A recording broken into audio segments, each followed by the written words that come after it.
Our guest on Front Row Rugby today is former Springbok captain Corne Krige. Corne, it's lovely to have you on. Thank you very much. Great to have a chat to you. Corne, let's start before your Springbok career because there's something, it's a bit of an anomaly. There aren't too many Bok players who were born in Lusaka. Tell me a little bit about that. Yeah, so I was born in Zambia, and my parents, at the age of 4, decided to send me to Paarl. Well, they actually were looking for schools. They started at Grey College in Bloemfontein, which is a little bit closer to Zambia, and made their way down to Cape Town, where they applied to Paarl Boys High and to Paarl Gym. And my grandparents at that time, on my mother's side, were living in Paarl. So they decided to send us there. And Paarl Boys High answered first. So I went to Paarl Boys High, and yeah, the rest, as they say, is history. But it wasn't very easy to go to school in Paarl at the age of 4. That far away from your home. I can just imagine. Okay, let's fast forward then to 1999 when you made your debut for South Africa against Italy, and you also skippered the team on that occasion. How special was that for you? Yeah, look, I was involved with the team for a while at that stage. In those days, you didn't just get a test match. If you were on the bench, the guy really had to be badly injured for him to come off. So in the end, I'd been involved with the team for quite a while, and then I was picked in 1997. And then I injured my knee, so I missed out on that, and then went on the tour after that, the year after that, and then obviously 99 was opportunity for me to make my debut. And it was in Durban, and Gary Teichman got injured, and Nick Mallet asked Rassie Rasmus if he wanted to be the captain, and Rassie said no thanks. And then he came to me and said, "Corne, do you want to captain the team?" And I just said yes. I didn't even think about it, so it was a natural progression from all the teams I'd captained up from there. So yeah, to captain your team on a debut is not, a Springbok team on a debut is not an easy thing, because often, you're mostly thinking about the team and the referee and what you need to do, and not focusing on your own game. But luckily, we won the game by 101-0, which was a record at the time. Not a bad first test match as skipper, but then things did kind of go in the opposite direction, not for you as a captain, but for the Springboks, because just a few test matches later, we were beaten quite badly in New Zealand, 28-0, but it was only 6-0 at half time. What went wrong in the second half of that test? A lot went wrong beforehand. Things don't just happen on the field. There's a build-up to certain things that happen. And, I'll never forget, it was my debut test match against the All Blacks in New Zealand. And I played a full 10 minutes of the game where I bust my knee again. And we had 2 very young players in our team, Ghafi and Van Huislen. Dave Van Huislen and Ghafi. And Ghafi played at Flav. And so they're young, 9 and 10, and very talented kids, but obviously not the experience. And when you play in New Zealand, it's very difficult. And we played them in Dunedin, the House of Pain. So it was the House of Pain for us that day.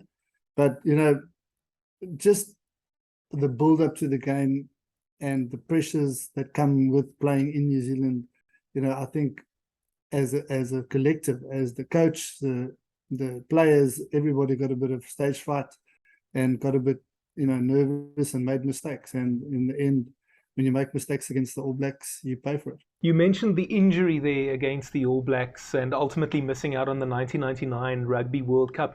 I'm keen to hear from you, given that Nick Mallet spoke to you about or offered you the captaincy ahead of that Italy test match. Was there any talk of you possibly captaining the team at the World Cup?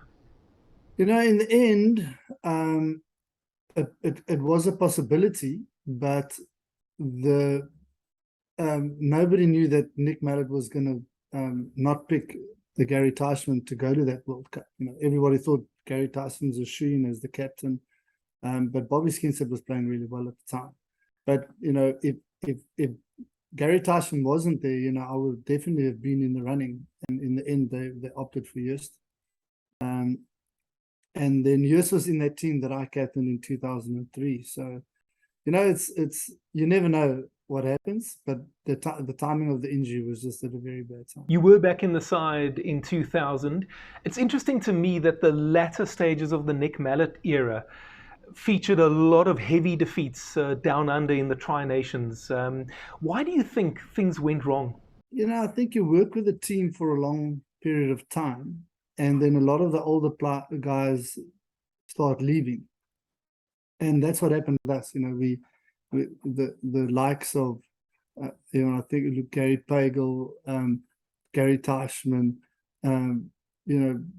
Just was getting towards the end of his career. Andre Venter. There were a whole lot of very, very good senior, experienced players that were at the end of their career. And at a certain point, you have to make a decision as a coach and say, look, I'm going to pick some young guys. And he picked the young guys, and with that comes a couple of hidings first before you get that experience. But you've got to bleed them somewhere. If you look at 2003, we took 2002 on the end of year tour, we took Bakis Botha, Jean de Villiers played his first test match. Skalkberger was in the mix. All those guys were young kids, and 4 years later they won a World Cup. So it takes 4 years at least to bleed a good Springbok player. At some point they have to make their debuts, right? So Nick Mallett obviously was out after that 2000 Tri-Nations. In came Harry Viljoen. I think it's fair to say that the performances and the results remained mediocre throughout the Viljoen era. You obviously played under Harry as well at Western Province. How did you experience that era? We had a very successful era at Western Province, but Western Province and Stormers and provincial rugby and let's call it Super Rugby is very different to international rugby, and to be successful in one of them at the bottom levels doesn't mean you're going to be successful when you go one level up. So Harry was a businessman who understood rugby and who understood business principles, and he wasn't wrong in putting in sort of business principles into rugby. But sometimes, sport is different to business, and sometimes business is different to sport. So I think the most important thing is that as a coach, you have to be able to get people together and get them to play for each other. And that was, I think, maybe that was one of Harry's weak points. That he just couldn't get the team to be a happy team in a happy environment. So I went from Nick Mallett to Harry, and then to Rudolf. I'm glad that you mentioned Rudolf there, because that was where we were going to go next. His first two tests in charge were against Wales, and Bobby Skinstad was the captain for those two matches. And then you became the captain after that. What was the story there? Bobby and I played together at Western Province, and I've got to give him the credit. He said, look, let's have a meeting and talk about it. In 1995, Pino and Tian Strauss could have been both in the Springbok team, and because there was worries about them, having friction between each other, the one was left out of the team. So Tian Strauss went across and won a World Cup for Australia. So Bobby and I decided, look, we don't play the same game. We don't, we don't compete for the same position. So we can. If we're both in the team, we can both be an asset to the team. And that was for two young guys to decide that. I think that's quite a mature decision to make. And we always work very well together. So when I was injured, he was captain. When he was injured, I was captain. And that's how our whole career basically went, So I think I was injured at the time when Bobby captained in those first test matches. But then later, I came back as captain at Western Province, and then, in 2000 and 2001, we won the Currie Cups back to back, home and away against the Sharks, and Rudolf was the Sharks coach. So maybe he decided he thought Corne is a better captain. Absolutely. Okay, Corne. So after Rudolf Straeuli's June Test series, as we said, Wales, Argentina, and Samoa at the time, came the Tri Nations. Two defeats down under, a defeat against New Zealand in Durban, and then there was quite a memorable win over the Wallabies at Ellis Park. But in spite of those defeats, the performances weren't actually that bad, and it was actually quite encouraging, as I recall. But then, end of year tour 2002, and I know you know where I'm going with this, but before we get to Twickenham, the defeats to France and Scotland, yeah, the performances weren't necessarily the best, but do you think, or how much do you think end of year fatigue played in those? Yeah, no excuses, to be honest. There's no end of year fatigue when you play for the Springboks. You go over there and you go and play as hard as you can. And the big thing is that we took a very inexperienced team across. There were a couple of the players who made their debuts on that tour, and I think there's one or two players that actually only played one test match in their whole life, and there was on that tour as well. So, we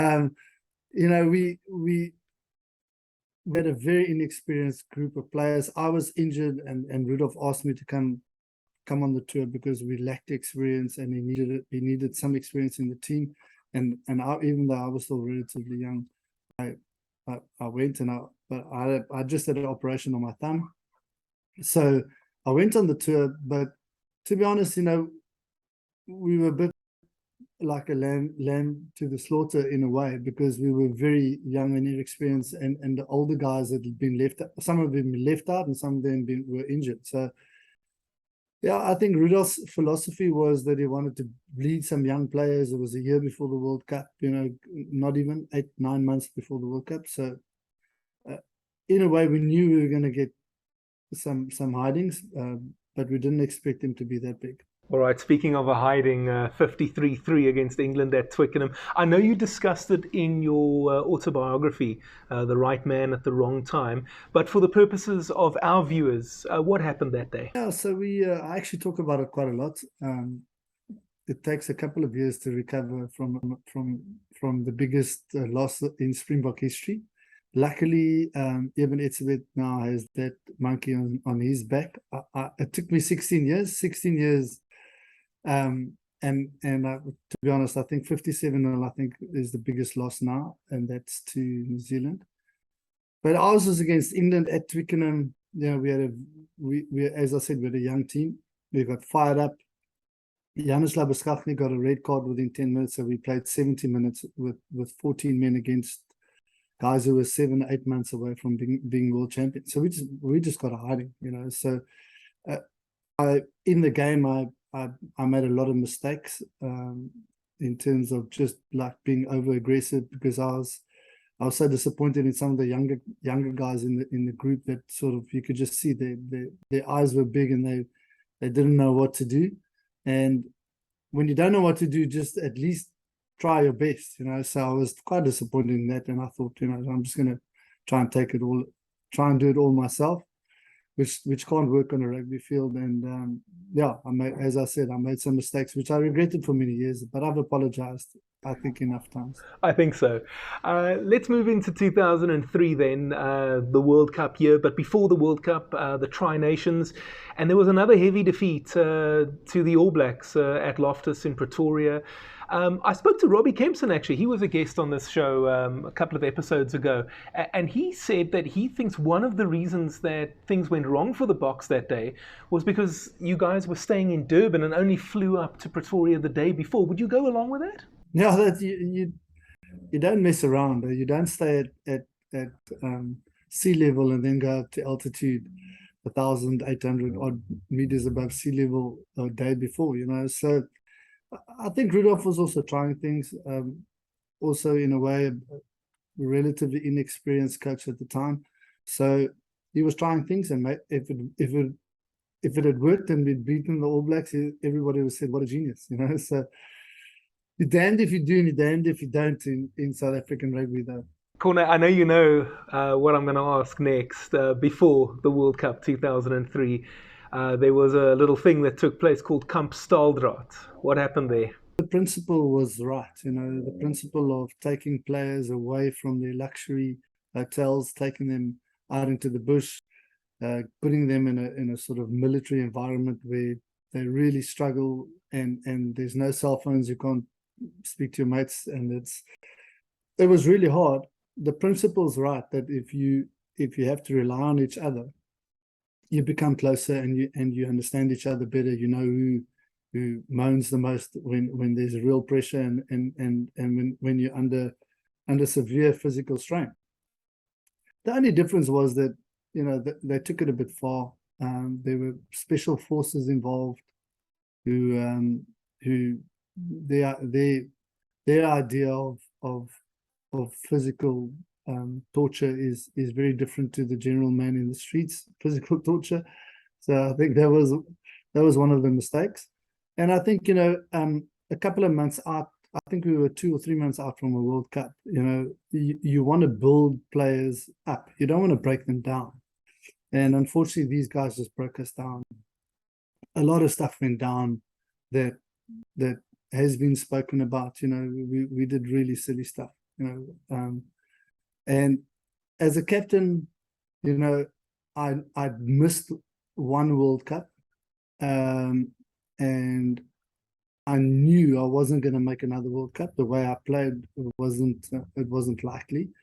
I would never have made that 2007 World Cup. And even if I did make that World Cup, I don't think Jake White would have picked me because I was too small. And one of the things I learned there as a lesson for a leader is, like, you must never sacrifice your morals and your ethics and what you stand for just to make one thing, you know. And the one thing, I really wanted to go to that World Cup, and I make no stories about it, that we were told in no uncertain terms that if you don't make the camp, you know, you will not go to the World Cup. So I stuck it out, you know, and I allowed my players to go through stuff that I probably would never do in normal circumstances, you know. So I was disappointed in myself afterwards. I still see some of the guys' faces when eggs were broken on their heads, and the disappointment and the torture that they went through. And I'm like, yeah, Corne, you could have been better. It wasn't my proudest moment, but, you know, if you learn from those things, and as a leader, you got to come out on the other side better when you make mistakes like that, you know. So it was a big mistake on my side. Hey, if you're enjoying this video, why not hit the like button?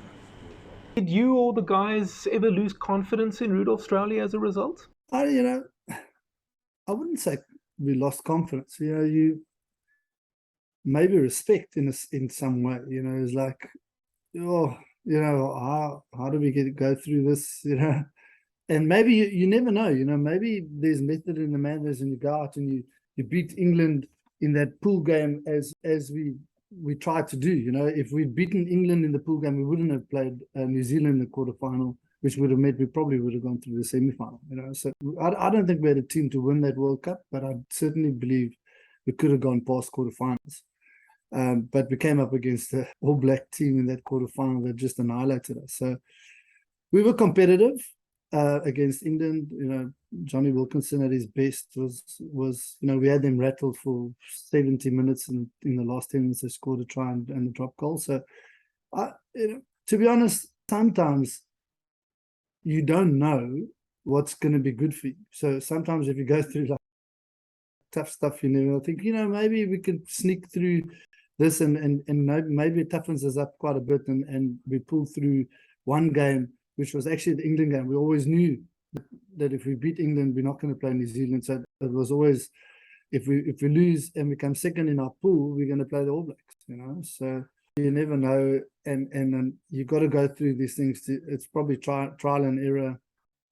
But I think the way things are run now, it's very different, and there's a lot more player input, and yeah, I'd say, you know, again, that's why I wrote that book, with the right place at the wrong time. It's just, you always want to play for the Springboks. That's your dream as a kid. You want to be there, but then when you get there, you hope that there's a bloody good era. And the era just before me was great under Nick Mallet. I mean, they won, I think, 17 in a row, 15. I don't know how many. They equaled the world record for the most wins in a row. So I was a part of that in a way, but not 100% because I got injured. I was out for 9 months of that. And then, yeah, the era after me was Jake White, Tri-Nations champions, world champions. You've half answered my next question, actually. I was going to touch on it. As you say, the book, The Right Man at the Wrong Time. Do you have any regrets? Yeah, I do, but regrets, there's nothing positive about regrets, I do regret that I didn't stand up in Kamp Staaldraad. Well, I did stand up once when we were in a freezing cold water in the middle of winter in the Highveld. And I got the guys out of the water. And then a couple of gunshots went over our head. So we walked back into the water. So it wasn't as if I didn't stand up, but I didn't stand up enough. I should have said, look, guys, I'm taking my team and I'm leaving is not what has to happen. And if you want, you can try and pick another team. But there's no other 23 around that can be as good as us. So maybe I wanted, again, as I said earlier, if you want something too much, you sacrifice certain morals and ethics that you actually stand for. And that's one of the things that I learned as a leader. You never do that. You stand up for what you believe in and you walk away. If you have to walk away and there's a massive financial loss or I don't know, maybe something like a World Cup that you can lose out on, then that's what you do. I can't remember, after that World Cup in 2003, did you retire from international rugby there and then? Yes, I did, yeah. So we obviously fell out in the quarterfinals against New Zealand. They were a very good team at the time. And then I came back and Rudolf was fired, obviously. The worst performance in it. We had only played 2 World Cups. On 99 we got to the semi-finals. 95 we won, and so that's the worst performance in Springbok history. So boom, coach is gone, and they were talking about Jake White, and I knew Jake White's philosophy. I wouldn't have fit in there. So I thought, what, I'm 29 years old.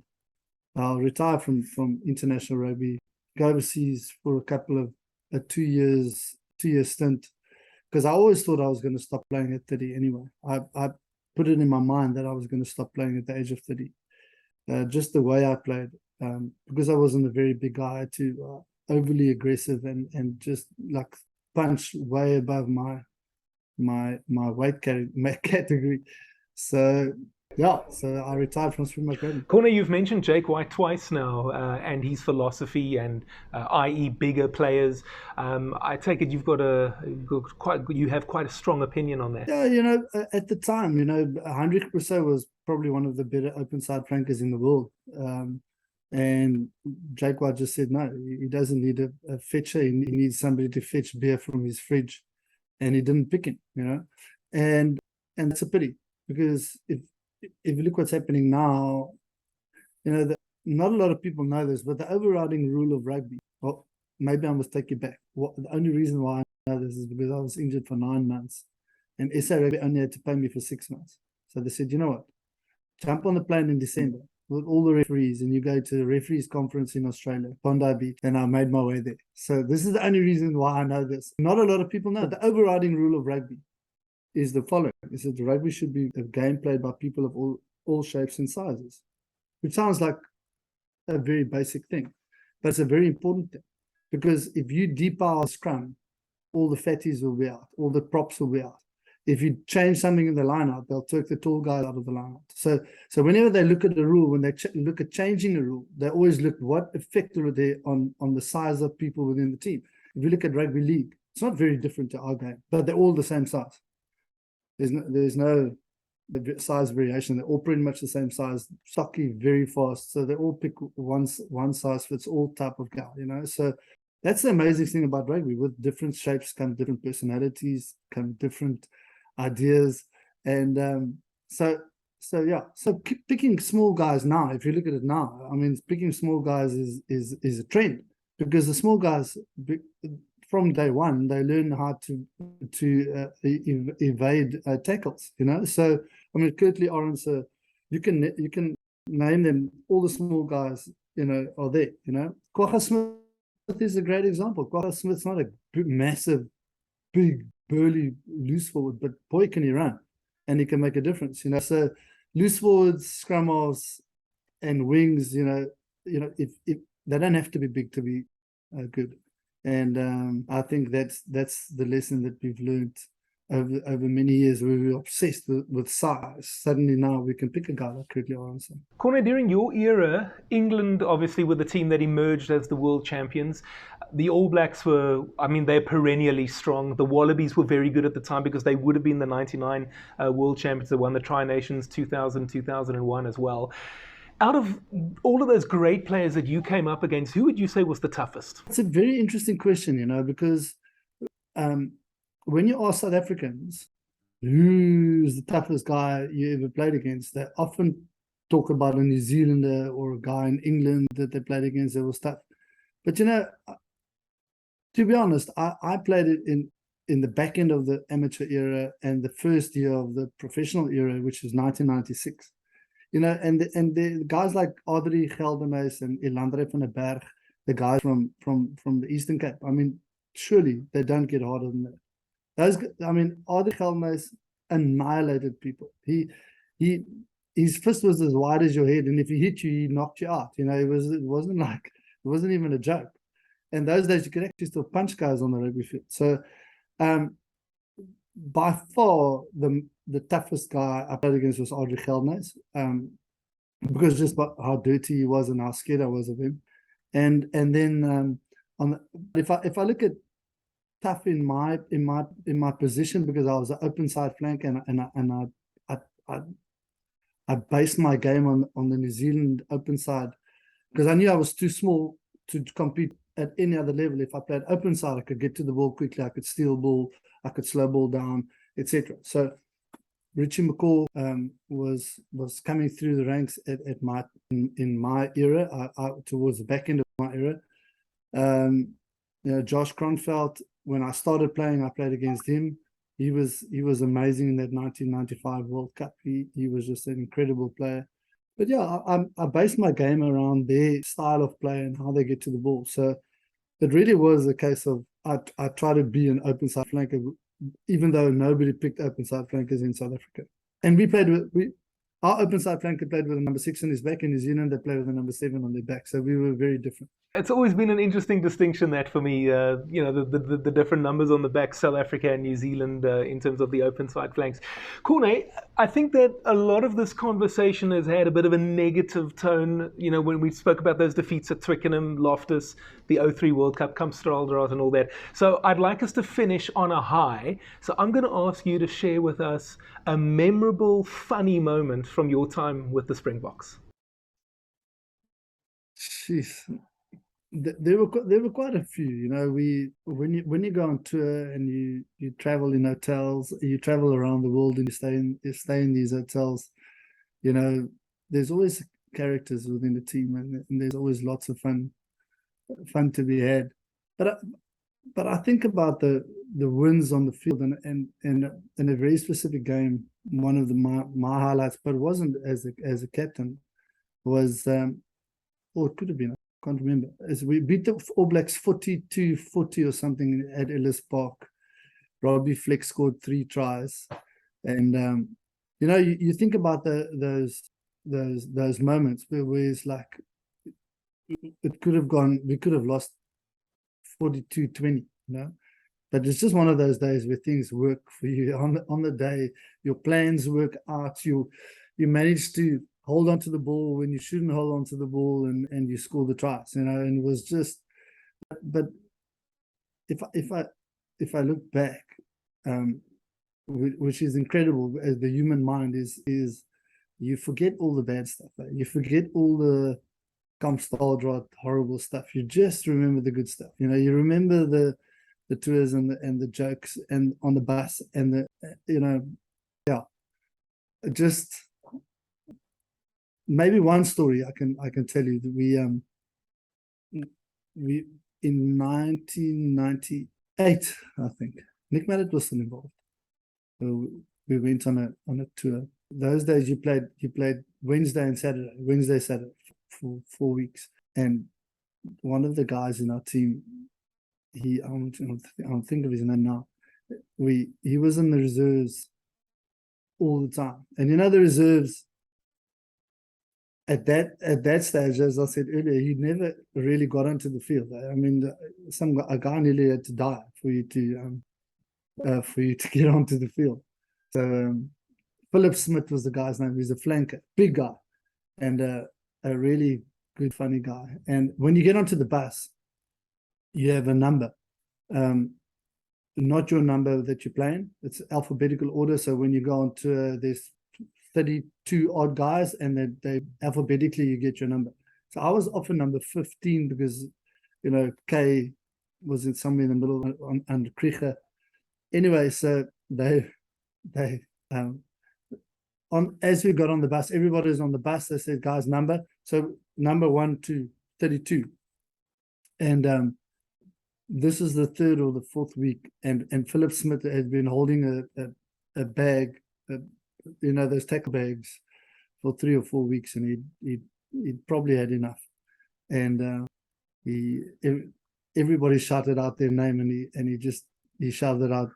And when he's an Afrikaans guy, instead of shouting his name, he said "sak in," and everybody pissed themselves laughing, because he was like, it wasn't his number, but everybody knew what he was talking about. He'd been battered, holding a tackle bag for 3 weeks, and big guys running at you, running over you, bumping you around. So he got battered for 3 weeks. So he thought, no, "sak in" is probably the one. That's a great story. Corne, I'm glad that we could end on a high. Let me just say again, it was lovely to have you on Front Row Rugby. Great to hear those wonderful stories from the old days, and hopefully we can have you on again. Yeah, thanks for having me. It's always great to chat about rugby. And as I said earlier, I always say to my kids, with massive privilege comes massive responsibility. And it was obviously a massive privilege for me to captain the team. But with that comes a lot of responsibility, and sometimes you take that responsibility and you run with it, and other times you don't want that responsibility, but it's always with you. So yeah, as I said, luckily I can forget the bad things and remember all the good ones. Last time on Front Row Rugby, we had 1995 World Cup winning fullback Andre Hubert as our guest. You can go and watch that video. It's appearing on the screen right now. Next time, our guest will be Ian MacDonald. Thank you so much for watching. If you enjoyed that video, why not tackle the like button? You can also subscribe and hit the notification bell so you don't miss any content from Front Row Rugby. See you next time.